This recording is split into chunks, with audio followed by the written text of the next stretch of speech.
Hey everyone, on this episode of the Hemmings Hot Rod BBQ, we have Hemmings' own Junior Nevinson. Now, you might know Junior from our IROC REHAB video series because let's face it, Junior's the one that basically built the entire car.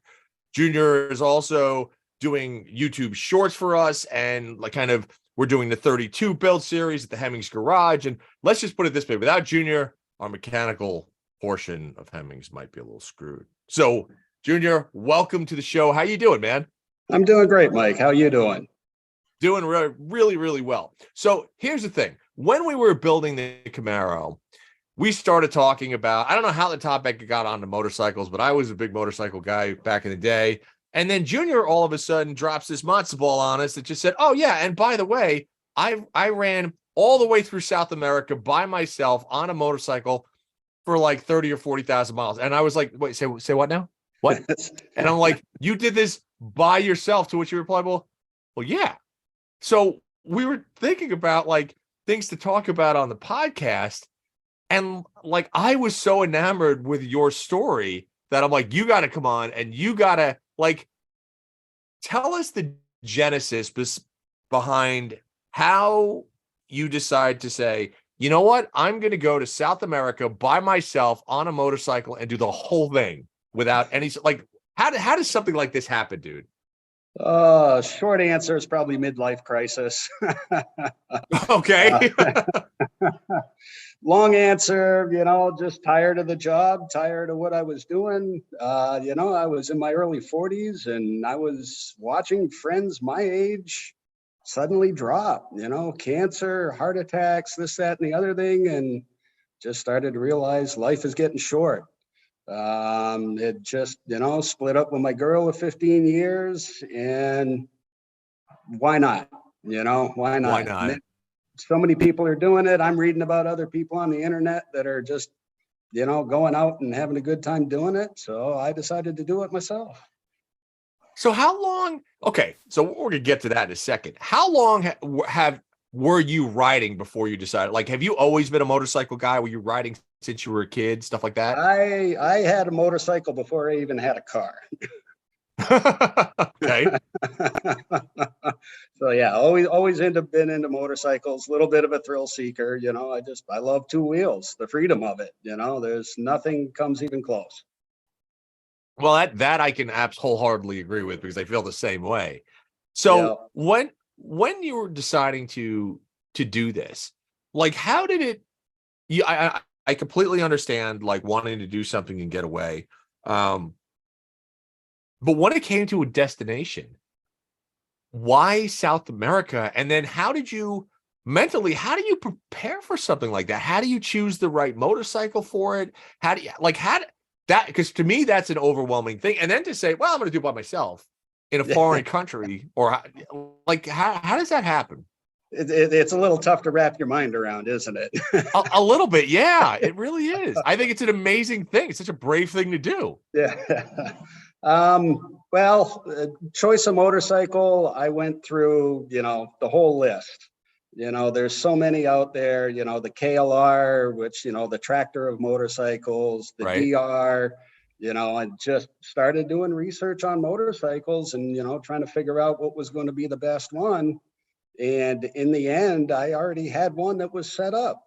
I've got a 2008 Yamaha WR250R that I had, been doing adventure rallies and, routes. And why don't I just take this one? It's all set up, ready to go. I initially didn't think it was a good idea because, high compression engine, fuel injection, all the things that everybody will tell you don't want.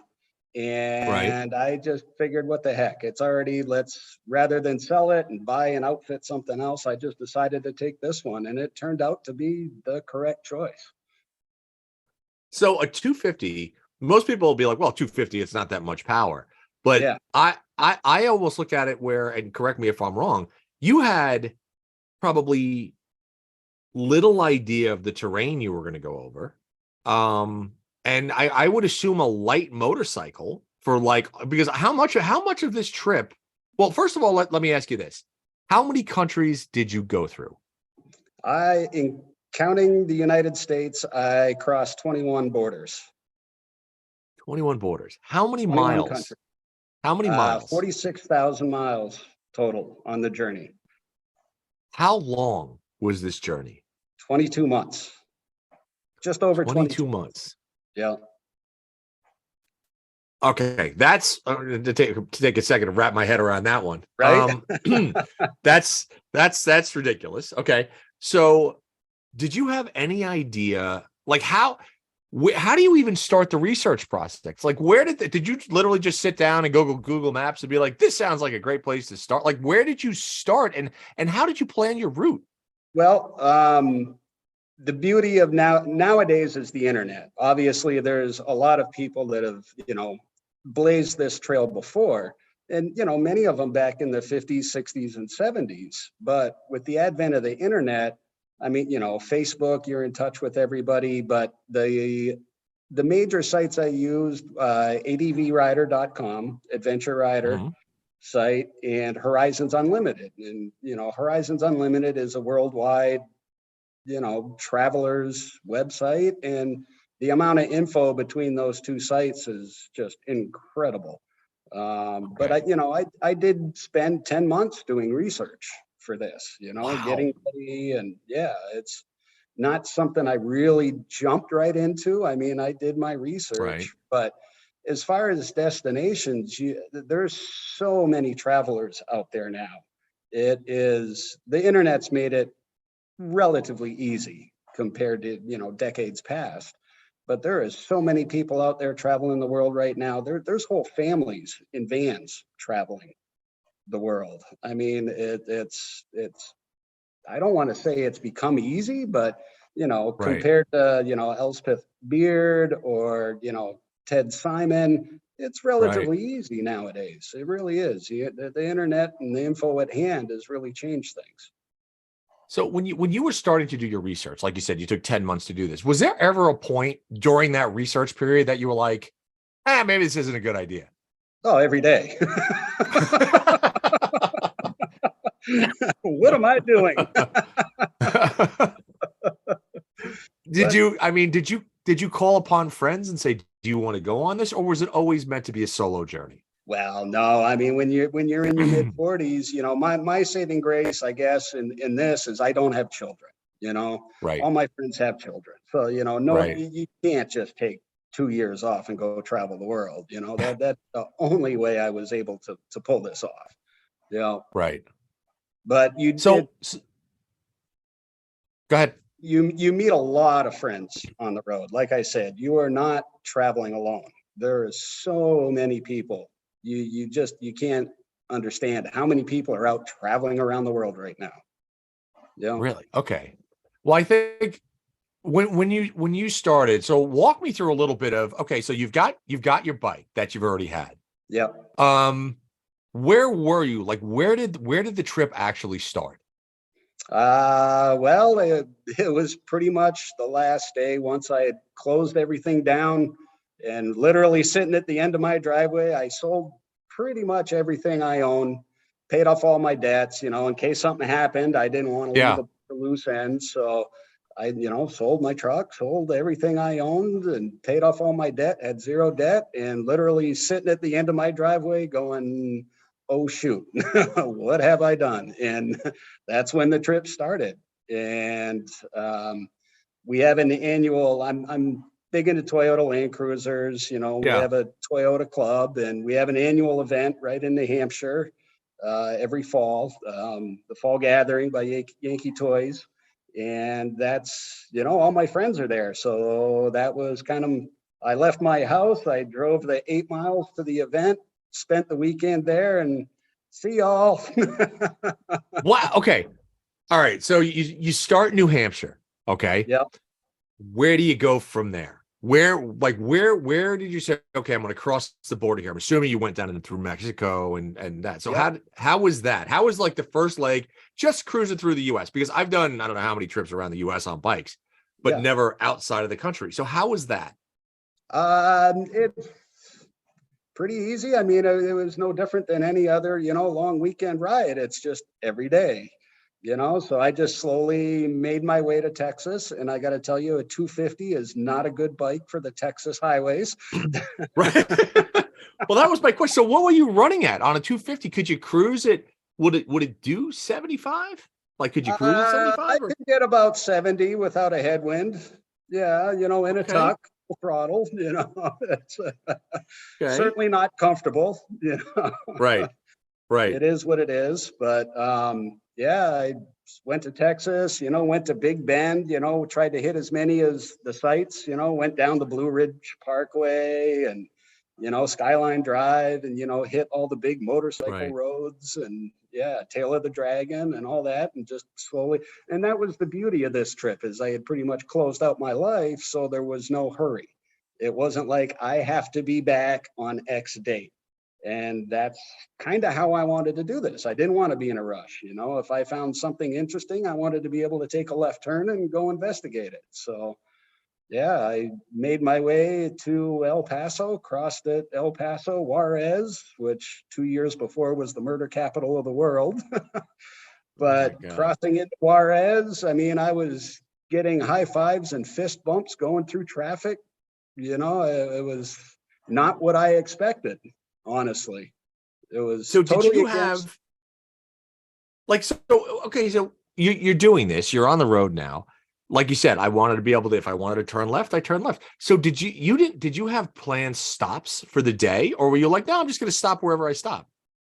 Usually, you know, in the morning, do a little research, kind of figure out where you want to go for the day. And, you know, sometimes it was no plans. You know, the travel, you can plan all you want, but the world will tell you what's going to happen. You know, one flat tire can completely ruin your day. You know?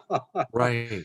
Yeah. So, you know, I had all my camping gear with me just in case. And yeah, there was more than one night, you know, sleeping in the median of the highway or off on the side of the road and, you know, just tried to travel as cheap as possible and just roll with it.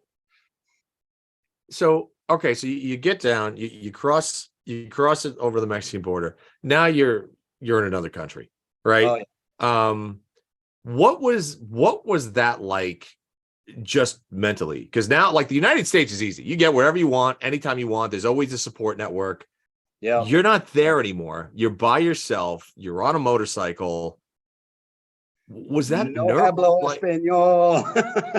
oh my, and you don't speak Spanish. Yeah. And you went to South America. Yeah. Okay, keep going.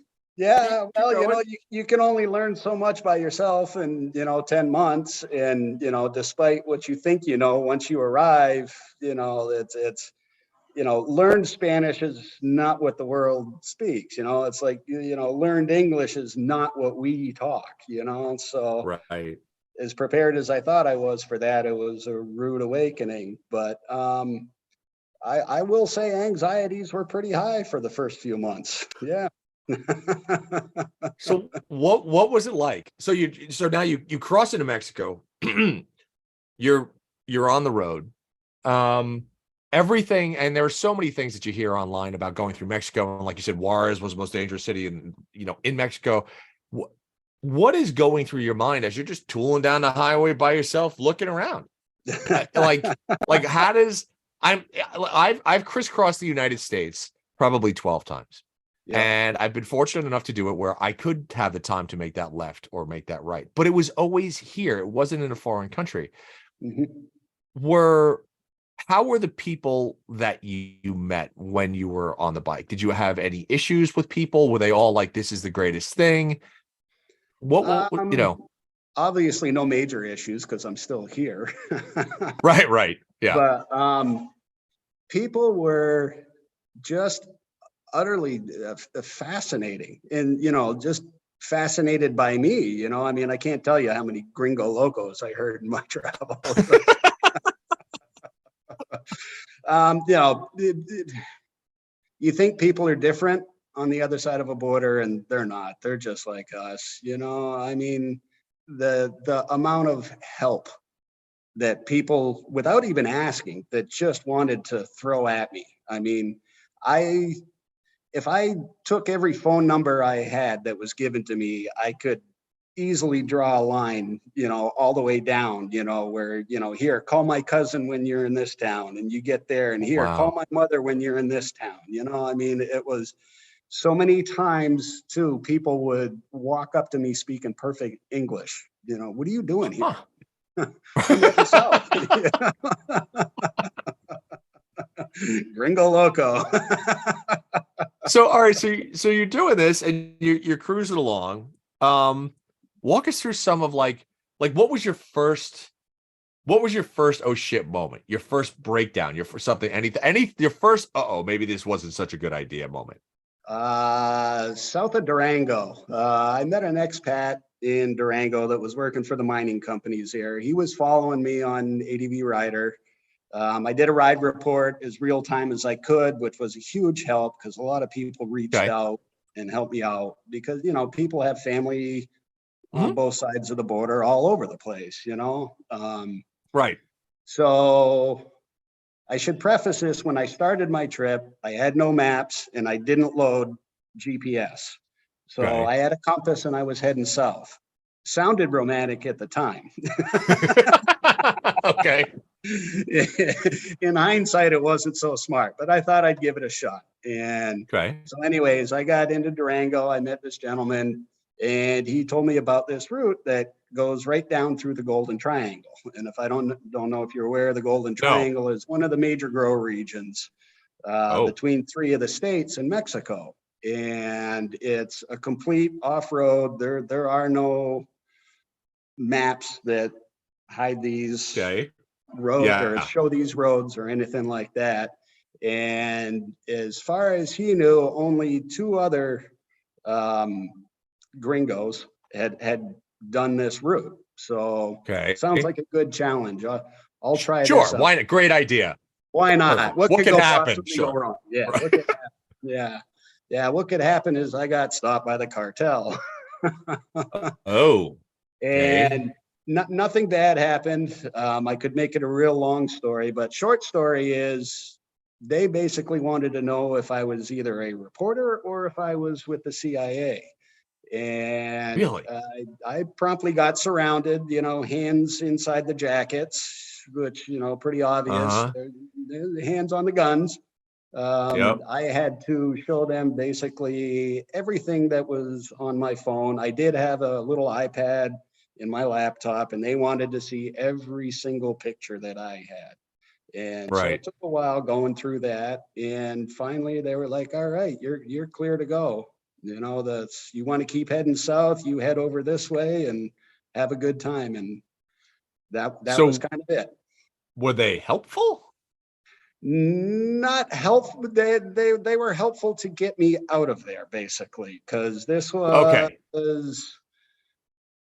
this was probably early mid-November, which was just the end of the grow season. So oh my god. So after this happened, it took me a long time to find the road to get out of this little town. Very shortly after that, I had a pretty bad flat on my bike. At the time, I always carried a spare tube for the front, spare tube with the rear, just change it, keep on going. Well, this was my second flat in a couple of days. So it took me a long time to get that fixed with a patch that would hold. I think it took me 3 or 4 times to get a good patch on it. By then, sun's set. I'm literally sleeping on the side of the road as 2.5-ton trucks are going by carrying marijuana. Oh my God. You could obviously smell it. Oh my God. Didn't sleep much that night. But that being said, I, slept next to my bike and I saw probably the most beautiful moonrise I've ever seen in my life, complete with a rainbow around the moon, setting over the canyon. And it's just, something I'll never forget. It was just, other than the trucks full of guns going by, it was sure. Yeah. So let me ask you this: what was the range on the bike? Did you have an oversized tank that you put on it? What was it? Could you get what was the range?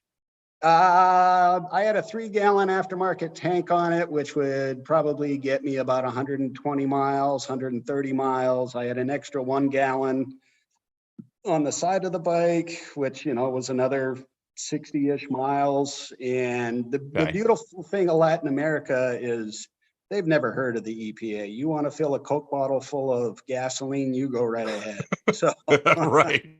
I just started tying Coke bottles of gasoline onto my bike. Wow. Yeah. Wow. Okay. All right. I'm still trying to process this. So Yeah, right? you're cruising along. Now you're in Mexico. What was the next stop? Like, what was next?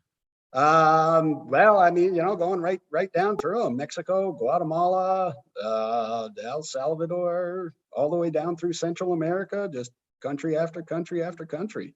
But I gotta say, I fell in love with Mexico. You can only be in Mexico for 3 months before you have to reapply, for your Okay. tourist visa. And I Okay. reapplied because I have to tell you, 3 months is not enough time to travel around Mexico. So that's a great point. What type of paperwork did you have to have with you as you were crossing all these borders? Oh yeah, all of it. Everything you would need to get into this country, you need to get into any other country. You have to have the title for your bike, registration, insurance. You got to have photo ID, the whole 9 yards. So you have to go through immigration. You have to import your bike. Sometimes you have to make a deposit that you'll get when you leave the country, so you don't sell your motorcycle in the country. Because they don't want you, they don't want you usurping their, 100% tax rate on imported vehicles. So they want to make sure that it gets back out. So you basically have to bond your motorcycle, so it won't get left in the country. So yeah, every border crossing, you plan a full day.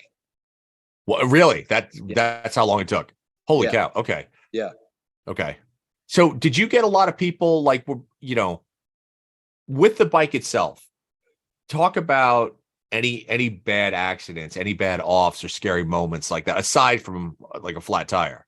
Oh my goodness. Yeah, so many, well, I call them dirt naps, just, a soft layover, parole. I got sideswiped by a handicapped minivan.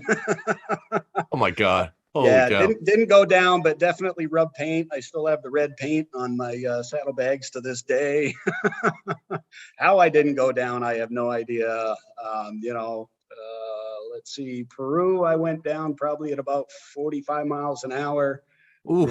Slight rain, and there was clay on the road. I didn't see it through the rain, and bike just washed right out from under me, and both of us went sliding down the road. But I never really had any bad accidents. I did crack a rib on that one when I went down in Peru. Yeah, a bunch of stuff in my pocket. That was not a good thing, but yeah, nothing real bad. Lots of just little gets off, fall downs, but no real bad crash. No, I was very fortunate. Okay. So as a technician, right, you could pretty much, I'm assuming, diagnose, and if you have the parts, fix just about anything on that bike, I'm assuming. Yeah, just about. Yeah. Okay. Was there ever a time when you had, say, a breakdown and you were like, oh shit, like I don't have this part, or I gotta, like, was there ever a time you had to like jerry rig something to just get you out of a situation on this thing? Oh boy. Yeah. Well, being a fuel injected, had a fuel pump fail in Costa Rica. I had a spare one with me, but where I messed up is the little piece of fuel line in between the pump and the bulkhead, because it's a high pressure, it's 35, 40 PSI. And that ended up plaguing me for a lot of the rest of the trip. Just every now and again, that little 3-inch piece of hose would just burst and I would lose all fuel pressure. So probably the biggest issue was northern Peru. It failed on me, which is the Atacama Desert kind of conditions, which is actually down south Bolivia. But, you're very high up in the Andes. It's desert-like windy conditions, and the fuel line failed. and I had a full tank of gas, and I basically, spend probably about an hour, hour and a half trying to find bottles on the side of the road to save my gas, because I was in the middle of nowhere. So I needed to get inside the tank, but I needed to save the gas. So I ended up using my Camelback. I destroyed that, but I just emptied the water, which I'm in a desert. Here I am throwing away Yeah, my not water good. to save gas.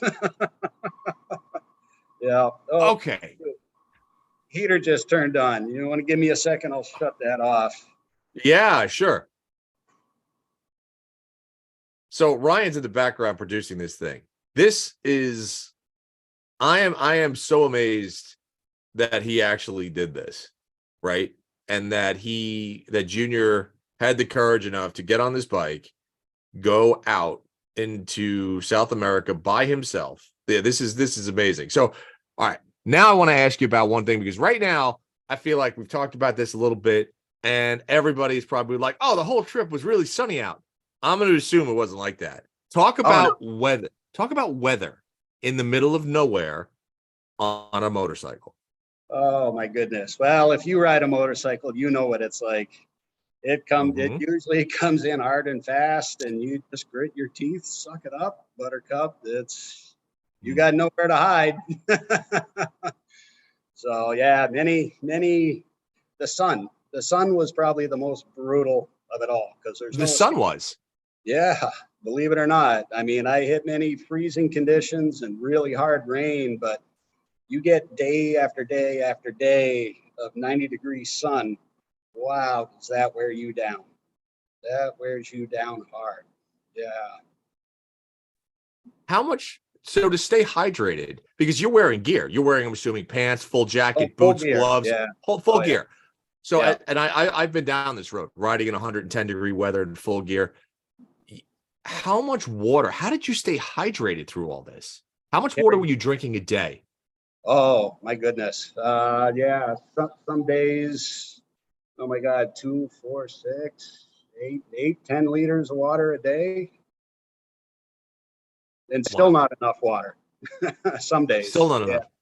Yeah. And then food. Did you always have something on you, I would assume? I always had about 3 days worth of food on me. Yeah. You did? Always. Oh, okay. Yeah. Sometimes I can't even tell you, excuse me, how far out in the sticks I was. I always tried to carry 3 days of water, 3 days of fuel, 3 days of food. And you're on a 250. So everybody out there, this is not, we're not talking like a full dresser Harley here with saddlebags. We're talking, this is a bike. Yeah. So how much weight did that add on the bike? I never really weighed it, but two saddlebags, a tank bag, box, tent, sleeping bag, clothes, I probably add another 60 pounds, and then you're adding water and gas on top of that. Yeah. I started out with way too much stuff. I had did you really? Oh yeah. Well, your nerves, your anxieties get up. I might need this. I might need this. I might need this. Right. The reality is, if you need it, you can find it. You just buy it on the road if you need it that bad. But by the end, I had 3 days of clothes and enough food, water, and gas. That was it. Wow. Yeah. Wow. Okay. I mean, it's really no different than riding with a passenger on the back of a bike. When it comes down. Okay, sure. It, yeah. Yeah. Okay. Same amount of weight. Okay. Yeah. Yeah. Did doing this, and like you said before you left on the trip, you sold everything, right? You cleaned everything out. You had, everything. You basically said kind of ended your life in a way, right, from a financial standpoint, totally. for loose ends. Has stuff like that carried over since you got back? Meaning, when you were on the road for that amount of time, were you like, I really don't need a lot of stuff? Like, I need like 14. Like, how much did you pare down in your life after that trip? Well, as you know, we're a very consumer-oriented society. And I have a complete 180-degree view on that now. I look at everything now. Do I need it or do I want it? Uh-huh. That's how I evaluate everything. Do I need it? Do I want it? You know, and I Right. check more in the I need category than I want. Because as you know, your stuff can consume you. It can take you over. Right. You know, I mean, we'd all love to have 10 cars, but that's 10 cars worth of maintenance. That's That's 10 oil right. changes. That's, and it's I have definitely simplified my life after this. You know, the Right. perspective of stuff owns you. You know, I mean, my goodness, we have storage units now to hold our stuff. You know, we paid a whole lot to put our stuff away to never see it again, but we keep paying every month. It's yeah, Right. too much stuff. I've definitely simplified my life a lot since that trip. Yeah. Wow. It's amazing, man. I mean, do you have, when you were on the road, you met so many people. Are there people that you still keep in contact with that you met Oh, while you were sure. traveling? Yeah, with social media, yeah, it makes it very, very easy. Yeah. And Okay. I've got some of the friends are up in Canada and, they'll come down and, hey, if you're in the area, stop by. Next thing you know, hey, I'm heading your way. Stop on Right. in. So we always call it our road family.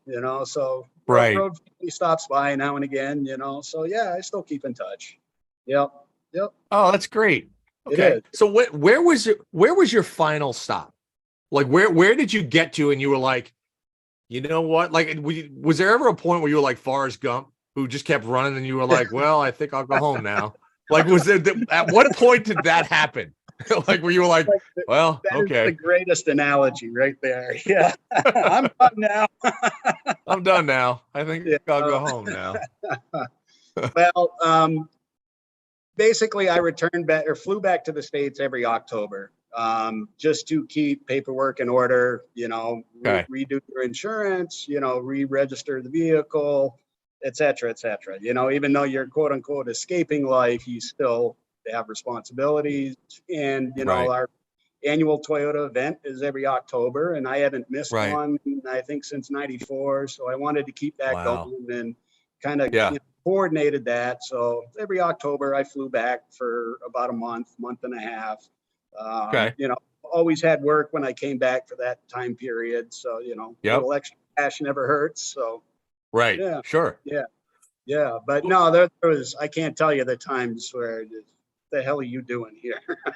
you know, Yeah. I mean, especially in the times that you went home. Was there ever a time that you like you got home for that month in October and you were like, I don't think I really want to go back?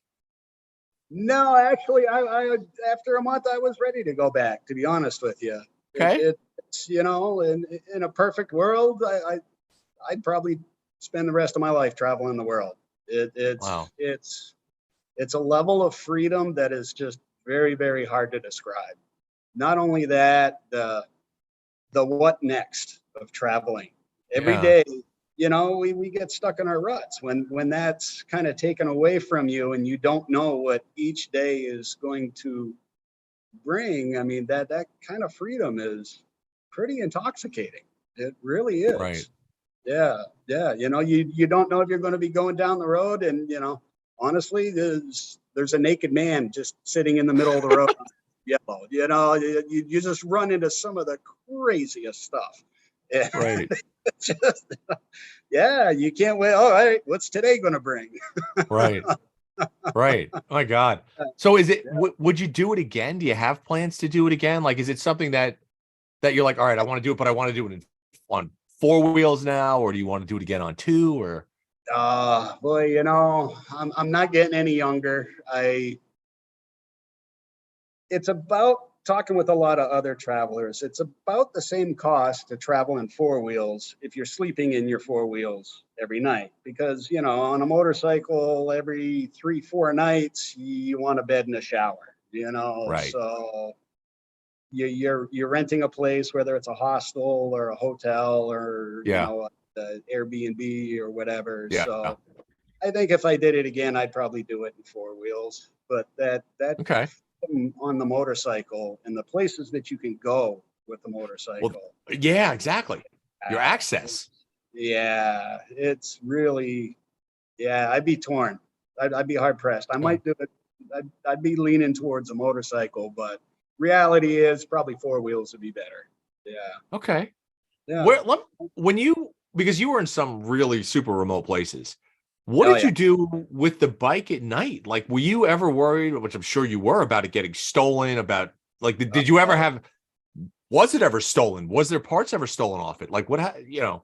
Well, that was the beauty of taking a small bike. And, you know, I learned this through research, but, you know, all of Latin America, if you're traveling and staying somewhere, it's expected the motorcycle comes in at night, whether it's a hotel. Oh, is it really? Oh, yeah. Yeah. No, you don't. There was only one town, San Miguel in Mexico. The only place I could get, I couldn't bring it in at night, but, you know, I did have, you know, a lock, a chain. So I'd chain it up at night, but you know, you're still wondering, is it going to be there in the morning? But you have Yeah. to mentally prepare that everything you carry, everything you own can disappear at any minute. It's just stuff. As long as you make it home alive, it's just stuff.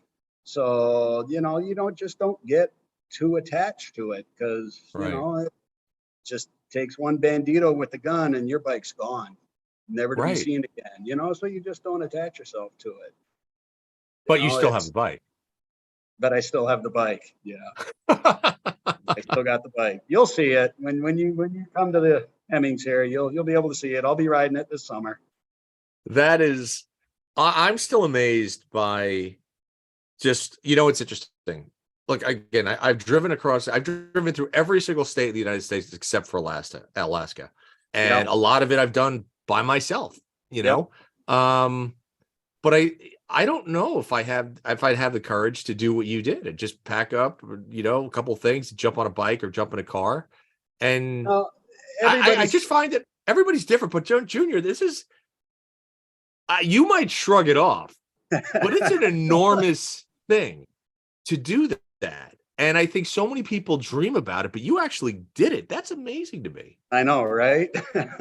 But well, like you said, you've traveled across every state. So, you know, you pull into a gas station and, you know, and people look at your license plate and it's like, oh my God, you came from there, you know, Right. and they're all excited and they want to talk to you. You know, next thing you know, you spend half a day talking to these people or you go and have lunch. It's no different south of the border.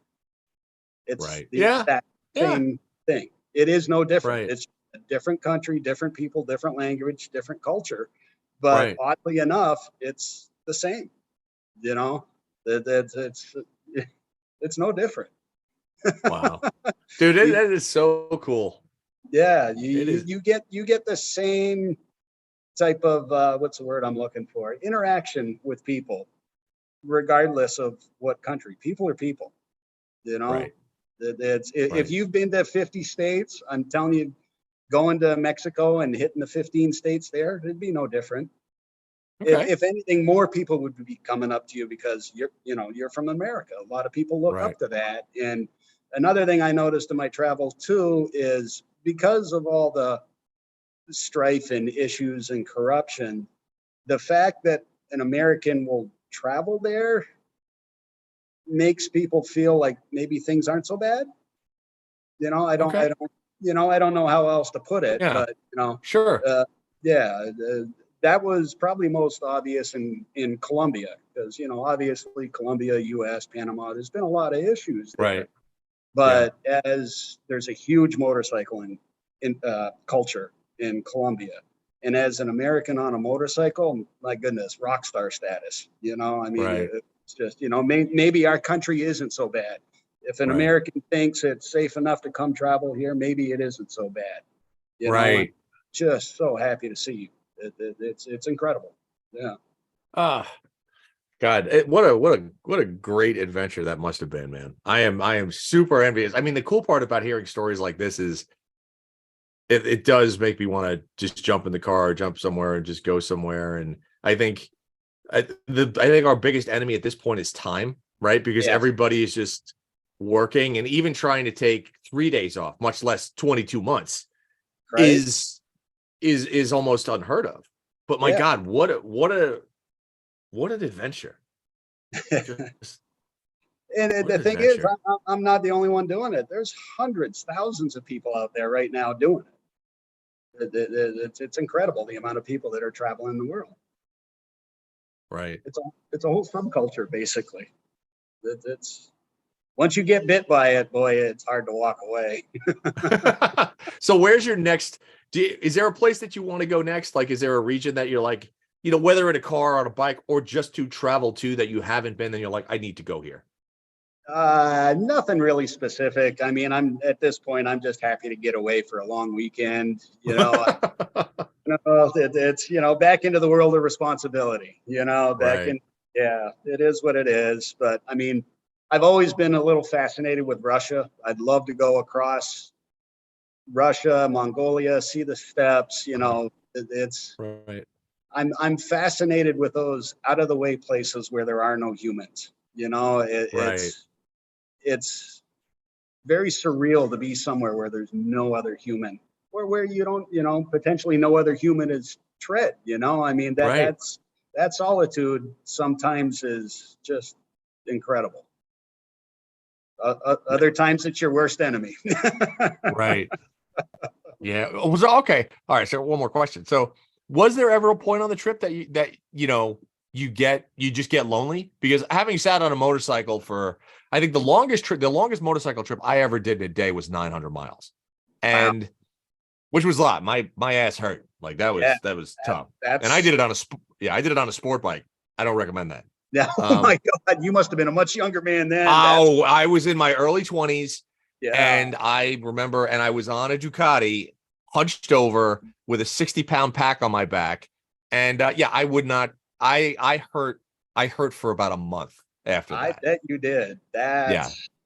Wow. Yeah, that hurt. Now it's like, now I, going through the airport with a carry-on, I'm like, man, this goddamn thing is heavy, but you think about it when you're younger, and to your point, like the older you get, the harder, I'm not going to say the harder it is to do stuff, but it definitely takes more effort.